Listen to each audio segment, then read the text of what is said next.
বাবা আল্লাহর হয়ে গেছে, 4টা রাত্রি চলে গেছে, 5টা রাত্রি করতে করতে 7টা রাত্রি অতিবাহিত হয়ে গেছে। বিশাল সমুদ্রের মাঝামাঝি ওই নৌকাখানা গিয়ে পৌঁছায়। আল্লাহর হুকুমে আল্লাহ তার বান্দীদের বান্দাদের আজমাইশ করবে, পরীক্ষা করবে, জানের আশঙ্কা করবে। ওই মুহূর্তে ওই পানির জাহাজের যেন ইঞ্জিন খানা বন্ধ হয়ে গেল, আর যেমন বন্ধ হয়ে যাওয়া। সুবহানাল্লাহ সুবহানাল্লাহ। আমার একজন নারী আর একজন বাবা 1200 টাকা দান করেছে আল্লাহ তোমার ঘরের জন্য, যে আসার উদ্দেশ্য করে আল্লাহ তোমার বান্দা দান করেছে। আল্লাহ তুমি তার নেক আশাকে পূর্ণ করে দাও। জোরে বলেন আল্লাহুম্মা আমিন। এদিকে দিতে থাকবেন, আমাকে একটু ওয়াজ নিয়ে যেতে দেন। আমি আপনাকে আসল জায়গাতে পৌঁছাতে চাই, যেই জায়গাতে আমি যেই মঞ্চটা নিয়ে এসেছি। সুবহানাল্লাহ। দান দিতে থাকেন, দান তো দিতে হবে। কেন যে আল্লাহর ঘর যেই জায়গায় সাজদা করব, যেই জায়গায় আল্লাহকে দেখব, সেই ঘর বানানো লাগবে কি লাগবে না? লাগবে কি লাগবে না? ইনশাআল্লাহ আমরা যদি সচেতন হয়ে যাই, আল্লাহর ঘর হবে না ইনশাআল্লাহ। মাশাআল্লাহ। দেখেন এবার আসেন আমরা ইবাদত করব আল্লাহর ঘরে।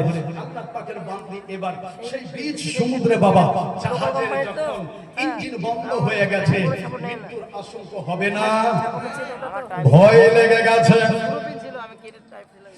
আল্লাহ পাকের দরবারে সবাই মুনাজাত করতে আছে। ওগো আল্লাহ রাব্বুল আলামিন, বীজ সমুদ্রে আজকে নৌকাখানা দাঁড়িয়ে গেছে। চতুর্দিকে নজর করে তাকায়, কাউরে যেন দেখতে পায় না। ওই মা জননী বাবা ওই জায়গায় মা সন্তানকে নিয়ে যেন আল্লাহ পাকে ডাকতে আছে। হঠাৎ করে বাবা একটা ওই সমুদ্রের বিশাল মাছ, ওই সমুদ্রের প্রাণী ওই জাহাজখানাকে ধাক্কা দিল। যেমন ধাক্কা দাও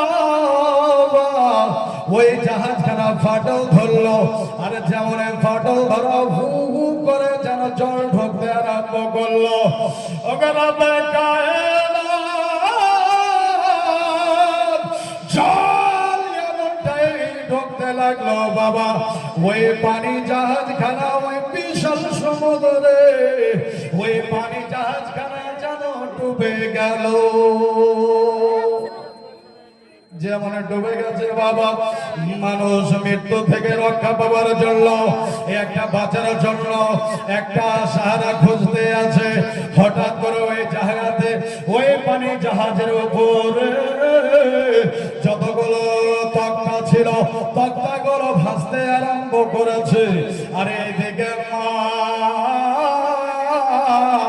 ওই তক্তাখানা ধরে নিয়ে বাবা ওই বাচ্চা খানা ওই মা জননী মুখে চাপিয়ে ধরেছে, টান দিয়ে ধরে ফেলেছে। মা নিজে ডুবে যাবে, বাচ্চারে কষ্ট দিতে পারে না, বাচ্চার কষ্ট সহ্য করতে পারে না। ওইখানে মা জননী ওই বাচ্চাখানা সহজ মুখের দাঁতের ভিতরে দাবিয়ে রেখে ওই তক্তাখানা ধরে শুধু একটাই কথা বলতে আছে, আল্লাহু আহাদ আল্লাহু আহাদ। জোরে বলেন সুবহানাল্লাহ। বাবারা মা জননী সন্তানকে নিয়ে বাবা ওই তক্তার উপরে ভাসতে আছে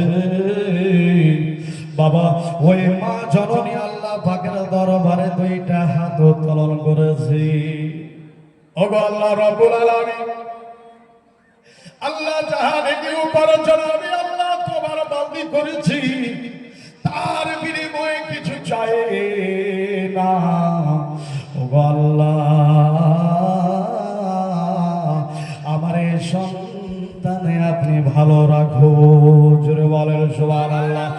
ওই মা জননী দোয়া করতে আছে, কোন দিক থেকে কেউ সারা দেবে, কোন পানি জাহাজ উপর দিয়ে যাবে।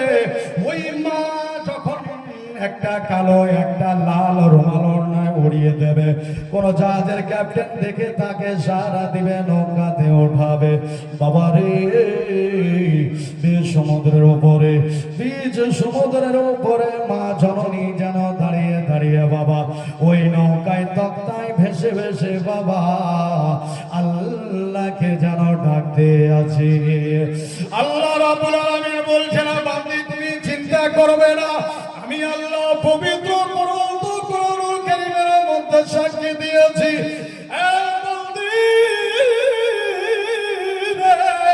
যারা আমাকে ডাকবে, আমার জিকির করবে, আর বেশি বেশি করে ইবাদত করবে, আমি আল্লাহ রে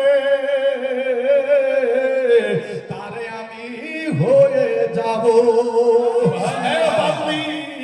চিন্তা করা লাগবে না, আমি তোমার পার লাগিয়ে দেব। বাবা হঠাৎ করে ওই মা জননী যেন দেখতে পায় তার পাশে যেন 10 থেকে 20 হাত দূরে একজন জননী দেখতে পায়, 4 জন যুবককে বাবা দেখতে পাচ্ছে একটা নৌকার তক্তার সাহারা নিয়ে বাবা গুটি গুটি করে আস্তে আস্তে করে যেন ওই মা জননীর দিকে এগিয়ে যাচ্ছে। মা যেমনই ওই 4 জন যুবককে দেখলো বাবা ভিতরে সান্ত্বনা দিল, ওই 4 জন যুবক আমাকে সাড়া দেবে এ কথা ভেবে বাবা ওই মা জননী 4 জন যুবকের দিকে ফেলিয়ে তাকিয়ে আছে।